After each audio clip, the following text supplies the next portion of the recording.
Okay, the title of today's Shiur is Chesed, Leumim, Chatas. The kindness of the nations is a Chatas. We'll see what that means. Because a Chatas is not a negative thing. Carbon Chatas brings tshuva, right? So what does it mean, Chesed, Leumim, Chatas? Okay, now, this is a Shiur, we're bridging between Lech Lecha, Vayera, Vayisara, and Tolos. This is the most important parshios in terms of understanding the origin of Am Yisrael and the point of departure from the nations of the world. Why are we different? How are we different? What is our job? What is our function? What is their function? How does it all work? So, let's go back. We'll start from our good friend Ephron the Chiti, the star of last week's parsha in terms of ignominy. Ephron the Chiti. What do we know about Ephron the Chiti? So he was the one who sold Maras HaMachpelah to Avram, or did he? He really sold him a lot more than Maras HaMachpelah, and let's understand what happened here. If you follow the Psukim, you'll see that what really happened was Avram came to buy a small purchase. All he wanted was a place to bury Sarah. Specifically, which place? The Maras HaMachpelah. Anybody was in Hebron this past Shabbos? The daughter was in Hebron, so we were represented. 35,000 people. Not bad. Kenyirbu. So, what did Avram want? He wanted the double cave. Rashi says the double cave was Bayit Va'aliyah, which means it was a cave above and a cave below. That's all he wanted. Now, if you go to the Chevra Kadisha, which is the only rabbis that really count here in Israel, the most powerful rabbis in Israel, the ones that control the Chevra Kadisha, did you know that? Yes. I make the most money. Okay, so, and you say, I want a burial place for my loved one, my little son. They will sell you a burial plot. Now, how much could you imagine a burial plot would be in a place like Har Menuchos or Har Zesim or even right here in Beit Shemesh? Tops. Probably a little bit more, $25,000, $30,000. Okay, it's expensive, but it's not, we're not talking, exorbitant sums of money. Even a rather modest person could buy it and pay it out over time or whatever it is. A small mortgage. What did Ephron demand to sell Avram? He talked him into not only buying a place to bury his wife, but a whole lot more than that. So the price went up approximately 100%, 1,000%. In other words, Avram was willing to spend about $25,000 in his day, and he ended up spending like $2.5 million. How did Ephron accomplish that? Let's take a look. It says, he asked for Ephron and Chiti, right? And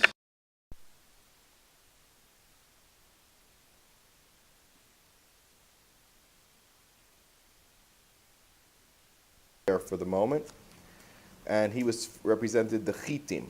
Okay, we'll keep that in mind. Chitim are who? Who are the Chitim? What do we know about the Chitim? They're one of the Sheva Amamim. They're one of the 7 nations, right? Chiti, Amori, etc. We're going to see in a moment that they are the first ones mentioned in a very, very important dream that Avraham Avinu had, the vision of Bris ben Habesarim.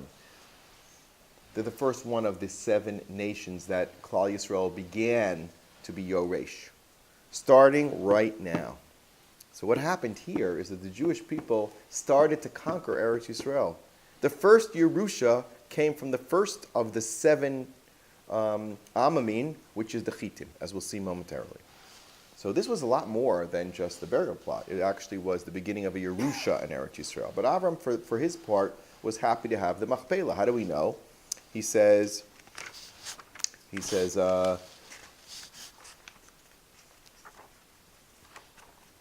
Vayiten li es maras hamachpelah, asher lo, asher bekitzes adehu. It's all the way in the corner of his field. It's a small portion of the field, right? A corner. Bekesef mole, I'll pay a full price. Yitnenu li, betochachem la'achuzas kever. For one purpose only. What purpose is that? He wanted to buy a burial plot. He didn't want to buy a cemetery. He wanted to buy a burial plot. Imagine you go, okay, I want to, this is analogous to you go to Har Zaysim and they say, okay, I want to buy a plot, $25,000, $40,000, whatever it is, and they say, oh, you're going to have to buy the entire Har Zaysim cemetery for, $40 million, whatever it is. What? I didn't ask you for that. Look what Ephraim comes back with. Lo adani, shema'eni, listen carefully to me. Hasadeh natati lach. I'm giving you the whole field. I'm not giving you a little corner of the field with a mara. I'm going to be very generous. I'm going to give you the field entirely. Did Avram want the field? No. V'hamara asher bo, not only, I'll give you the whole field and the mara. Le'ene b'nei amin et hatiyah. I'm going to do this chesed in full view of everybody. I'm certainly not going to do it without anybody watching. I'm only going to do it with people watching me. I'm doing it as a show.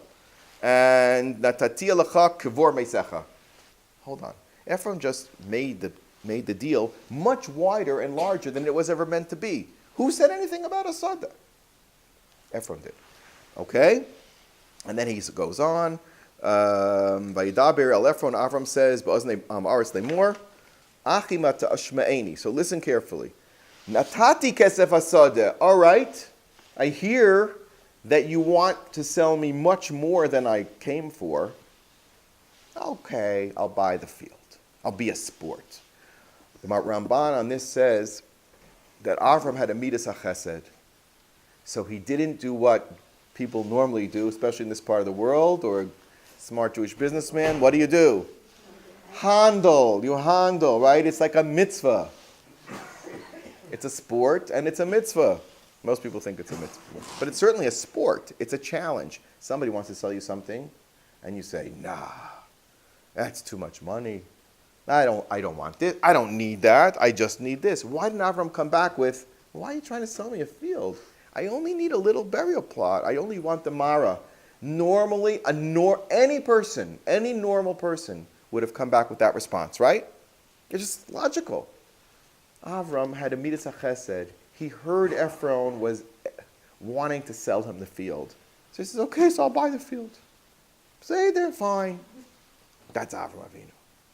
He didn't do what normal people do, which is to say, what in the world? We have a carpool to take my kids to their baseball game. Now, the thing is, we have 2 kids. So the carpool's arguing, that's 2 weeks out of 4. In other words, you have to drive every other week. We're going to drive once a month.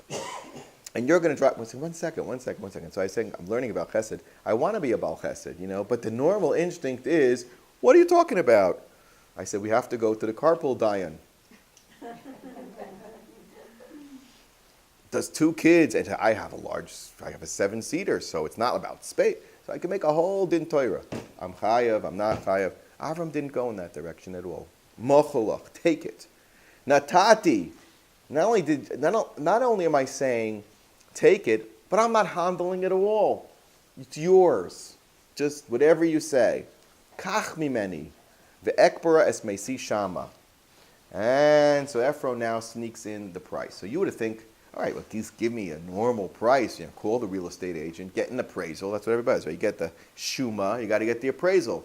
So they're going to appraise it for what? 50, 20, I don't know. Comes Ephron. Adoni shma'eni, eretz. Arba me'ot shekel. It went from a sodah to an eretz. All of a sudden, he's selling him the land of Israel. It's not a sodah anymore. It's certainly not a kever. I'm selling you an entire country.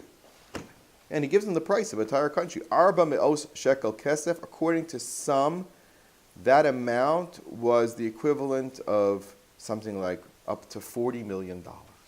Some crazy, crazy amount of money. Is this where Adam Harishon and Chava are buried there, right? Yes. But Abraham knew that. Avram did know that. He found that out, according to the Medrash, when he was running after the ayil for the Akedah.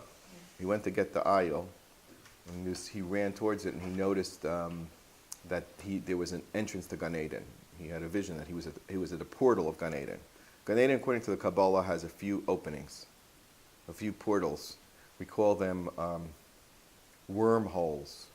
You ever hear of that term? Mm-hmm. It's when you go from one reality to another reality. It goes like, that's the entrance into a different reality, into the spiritual realm. Okay? Ephron didn't know anything about that. Nothing. But he knows he's got a fat, fish on the hook.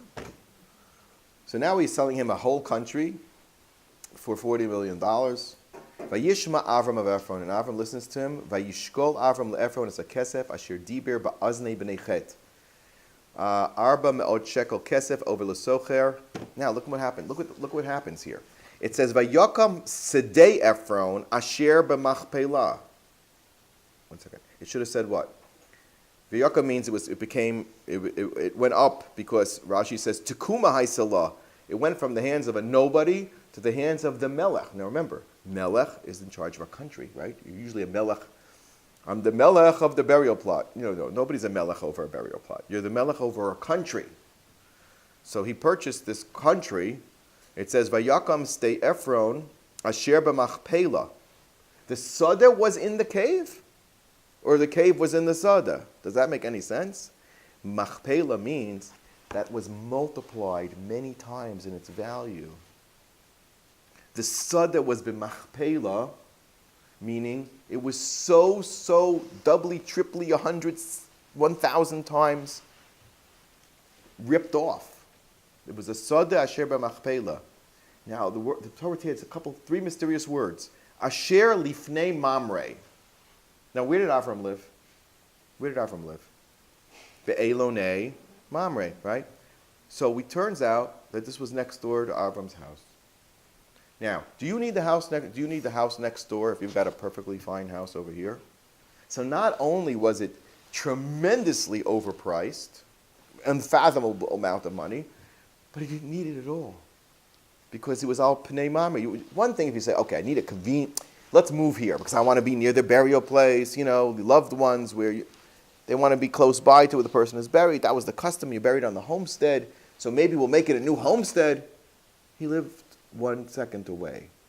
There was no reason for him to relocate at all. And still he gave it. Hasadeh v'hamara sherbo, and wait, we're not finished. V'kol ha'etz asher b'sadeh, he also bought the orchard. Asher b'chol gvulo saviv. He bought the whole cemetery. Not only a cemetery, but a homestead, a ranch, whatever you want to call it. Now, v'acharei ken kavar Avram Sarah, so he buries Sarah. El maras hamachpelah, el maras again, sedei hamachpelah. Sedei hamachpelah, this inflated land. Al pnei mamre, which he didn't need because it was next door to his house. He chavron be'eretz Canaan. Then one more pasuk, which is strange. It says, Vayakam hasadeh v'hamara asher bo la'avram for what? La'chuzas kever me'et b'nei chet. That was the burial plot that the people of Chet were willing to sell him. Chesed, Leumim, Chatas. Gee, thanks. All I needed was an achuzas kever, and I ended up getting something that was an astronomical ripoff. Chesed, Leumim, Chatas. It's misguided. Okay, now, the very next thing that happens, Vayomer Avram elavdo, Zakan Beisa Moshe B'chol Shelo, he tells Eliezer, Ashbiacha Badonai, I'm going to make you swear by Hashem, Elohei Shamayim, Elohei Haaretz, Asher lo tikach isha livnim ibnot haknani, Asher nochi Yashvim. I don't want anything to do with these people. Do you understand what this pasuk is saying? What a horrible experience I just had. What a humongous abuse I just suffered. I don't want anything to do with these people. What is the midah of Ephron that Rashi describes? Omer harbe Ve'enu ose afilu ma'at. Big talker, big promiser, but he doesn't give even anything. He's appearing that he's giving, but the reality is he's taking. He's not giving anything. Okay. That's the midah of Ephron Hachiti. Now, just if you'll take a step back and trust me on this one, to Perek Tet Vav, you will see that Avram Avinu was promised the entire land of Israel, not just the Israel as it's defined today, but the Israel that was defined according to the Balfour Declaration and more, which included the west bank of the Jordan all the way up to Syria. Okay, now that land has a name. Those lands have names. So I just want to show it to you inside, because the Chiti are the ones in Eretz Yisrael proper. In other words, on this side of the Yarden. Hebron. Okay? The beginning of the Malchus of David HaMelech. That's Chiti territory. But there's more. There's an awful lot more than that. We haven't even begun to experience what Avram was promised. Okay? What Avram experienced was just the tip of the iceberg, so to speak, of Yerushat Eretz Yisrael. And what does that include? So right after, so say bris bein ha-bisarim. Bris bein ha-bisarim is the bris between the pieces, right?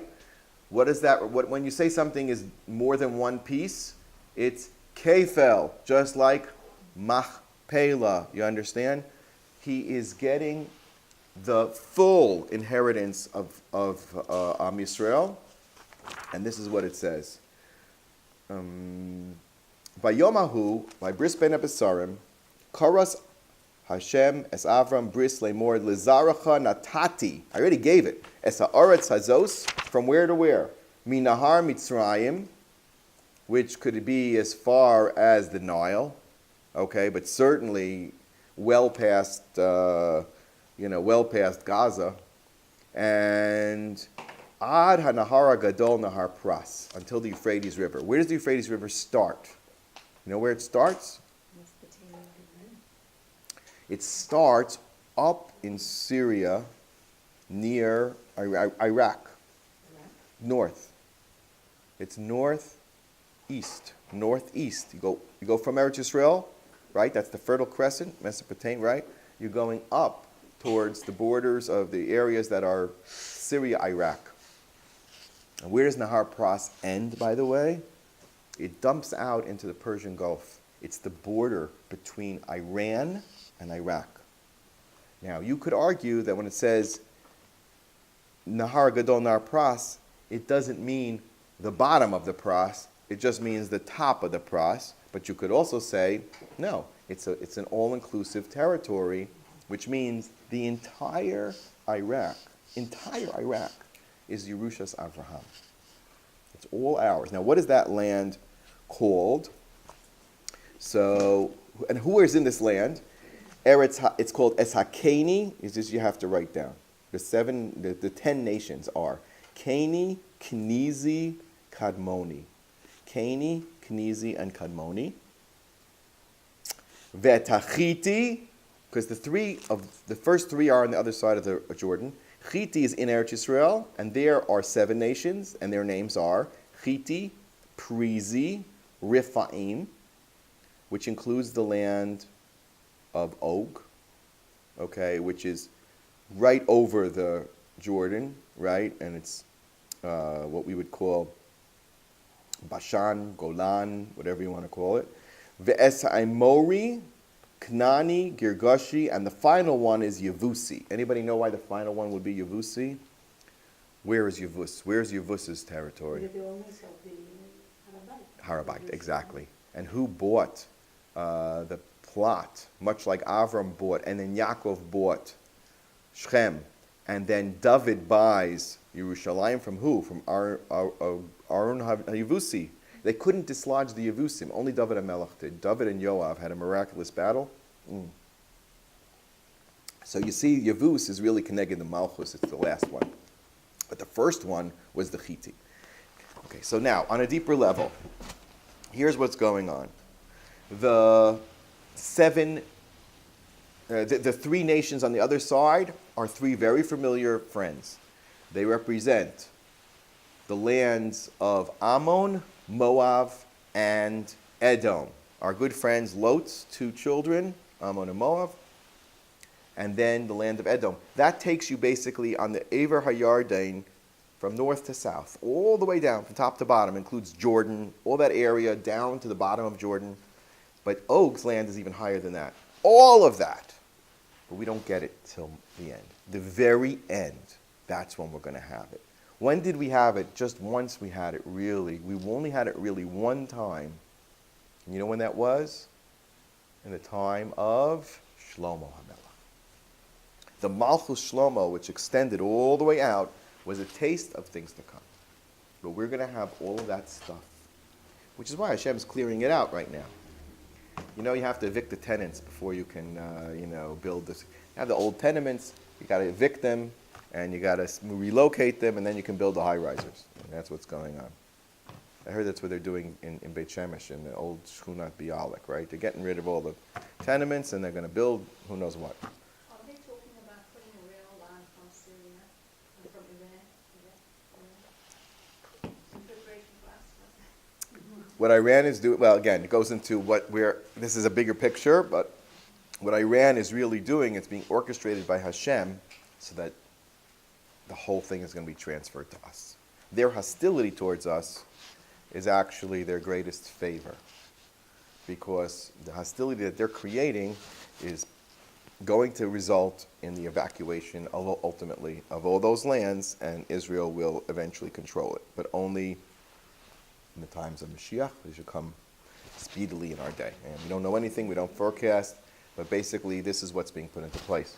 And as I was saying to my friend, ironically, we look at things from our perspective, we think that, wow, this is really bad, what's going on. But the reality is, Hakol Tova, for example.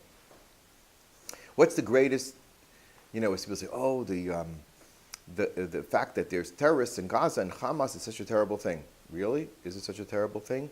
If it weren't for the need for 24-hour surveillance of them and capturing their tunnels on the water, Israel would not have the advanced technology that it has, which is selling to the whole world for billions of dollars. So who's doing who a favor? If they were nice to us, they'd be marrying all the secular girls, and there would be horrific intermarriage. Plus, you'd have a mosque right here in Beit Shemesh next to you. Middle of the night, whoa, you're going to try to sleep. Everybody's going to get up for Tikkun Chatos. Because they're our friends. You want them to move into your neighborhood like they're moving into Malmo, Sweden? It'll be Malmo. An Israeli should not allow a friendly Arab to settle next door? Adrabah, they get the first dibs on all the apartments. You want them to build 40,000 apartments for Arabs right here in the heart of Beit Shemesh? That's what happens when there's peace. So who's doing who a favor? Think about it. It's not what it seems. Gamzu Latova. It's all v'nahapachu. Just quite the opposite. Anyway, let's hope that things progress. But this was the promise. Okay, so now what we've established is that the Chiti is personified by Ephron. And Avram says, I don't want any part of Ephron at all. Good. So now let's look at the girl that he did get, otherwise known as Rivka. There's one question, it's really the question of Archaim HaKadosh, Baruch Hashem Shekivanti. I've had it for many, many, many years, and I had the solution in last year. I finally found it, Beferish, in the Archaim HaKadosh. Here's the problem. Eliezer makes a sign, right? Eliezer makes a sign. What's the sign? What's the sign that Eliezer makes that he'll know it's the right girl? Yeah. She has to do the chesed. What is the chesed that she's supposed to do? He says as follows. V'haya hana'ara asher omar, the girl that says, I'll say to her, Eleha, hatina kadech. Just, you don't have to take it off your shoulder even. Just to, tip it over, tilt it over. Ve'eshten, I'm going to take a little drink. Ve'amra, and if she also says shtei, drink, take a little drink. Ve'gam gamalecha ashke, and I'll give something to drink to your camels.